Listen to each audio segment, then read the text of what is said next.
ഇപ്പോൾ ഇന്റർലീവിംഗ് എന്ന് പറഞ്ഞാൽ സിമിലർ അല്ലെങ്കിൽ റിലേറ്റഡ് സ്കില്ലുകൾ മിക്സ് ചെയ്യുകയാണെന്നുണ്ടെങ്കിൽ വാരിയിങ് എന്ന് പറഞ്ഞാൽ ഒറ്റ സാധനം നമ്മൾ പല രീതിയിൽ ചെയ്യാം. ഇപ്പോൾ രണ്ടും കൺഫ്യൂസ് ആവുണ്ടാവും എനിക്കും അതിനും. അപ്പോൾ അത് സിംപ്ലി ഒരു എക്സാമ്പിളോടെ ഞങ്ങൾക്ക് പറഞ്ഞുതരാം. ഇപ്പോൾ ഫുട്ബോളിന്റെ എക്സാമ്പിൾ ആയിട്ട് എടുക്കാം. ഫുട്ബോളിൽ ഇന്റർലീവിംഗ് അപ്ലൈ ചെയ്യുകയാണെന്നുണ്ടെങ്കിൽ ഫുട്ബോളിൽ എന്തൊക്കെ സംഭവങ്ങളുണ്ട്? ഡ്രിബ്ലിംഗ് ഉണ്ട്, ഷൂട്ടിംഗ് ഉണ്ട്, എൻഡ്യൂറൻസ് ഉണ്ട്, അങ്ങനെ പല സാധനങ്ങളും നോക്കുമല്ലോ. ഇപ്പോൾ ഇന്റർലീവിംഗിന്റെ എക്സാമ്പിൾ ആയിട്ട് പറയുകയാണെന്നുണ്ടെങ്കിൽ നമുക്ക് ഒരു 10 മിനിറ്റ് എൻഡ്യൂറൻസിന് വേണ്ടിയിട്ട് ട്രെയിൻ ചെയ്യുക. അതായത് കുറേ ലോങ് ഡിസ്റ്റൻസ് ഇങ്ങനെ റൗണ്ട് സർക്കിൾ ആയിക്കാണ്ട് ഇങ്ങനെ ഓടിയാണ്ട് എത്രത്തോളം സ്റ്റാമിന ഉണ്ട്, സ്റ്റാമിന കൂട്ടാൻ വേണ്ടിയിട്ട് ട്രെയിൻ ചെയ്യാം. പിന്നെ ഒരു 15 മിനിറ്റ് നിങ്ങൾക്ക് ഡ്രിബ്ലിംഗ് പ്രാക്ടീസ് ചെയ്യാം. ബോൾ കൺട്രോളും ജഗ്ലിങ്ങും ഷോർട്ട് ആയിക്കാണ്ട് നമ്മൾ പാസ് കൊടുക്കുന്നതും അങ്ങനെ ഡ്രിബ്ലിംഗ് പ്രാക്ടീസ് ചെയ്യാം. പിന്നെ ഒരു 15 മിനിറ്റ് നിങ്ങൾക്ക് വേണമെന്നുണ്ടെങ്കിൽ നിങ്ങൾ ഷൂട്ടിംഗ് പ്രാക്ടീസ് ചെയ്യാം. ഇതെന്താ വെച്ചാൽ ഈ മൂന്നും റിലേറ്റഡ് ആയിട്ടുള്ള ഒരേതല്ല സിമിലർ ആയിട്ടുള്ള സ്കില്ലുകളാണ് ഫുട്ബോളിൽ തന്നെ വരുന്നത്. അതാണ് ഇന്റർലീവിംഗ്. പലതും ഇങ്ങനെ മിക്സ് ആയിക്കാണ്ട് ചെയ്യുന്നത്.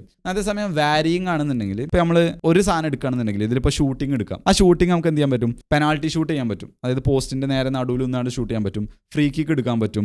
ലോങ് ഡിസ്റ്റൻസ് നിന്ന് ഷൂട്ട് ചെയ്യാൻ പറ്റും. ത്രോ ലൈനിന്റെ അടുത്ത് നിന്ന് ഷൂട്ട് ചെയ്യാൻ പറ്റും. ഇങ്ങനെ പല രീതിയിൽ നമുക്ക് ഡിഫറെന്റ് രീതിയിൽ ചെയ്യാൻ പറ്റും. മനസ്സിലായോ? ഒരു സാധനം തന്നെ പല രീതിയിൽ ചെയ്യുന്നതിന് വാരിയിങ്ങും, ഡിഫറെന്റ് ആയിട്ടുള്ള സാധനങ്ങൾ മിക്സ് ആക്കിയാണ് ചെയ്യുന്നത്. റിലേറ്റഡ് ആയിട്ടുള്ള ഡിഫറെന്റ് സാധനങ്ങൾ മിക്സ് ആക്കി ചെയ്യുന്നതിന് ഇന്റർലീവിംഗ് എന്നും പറയും.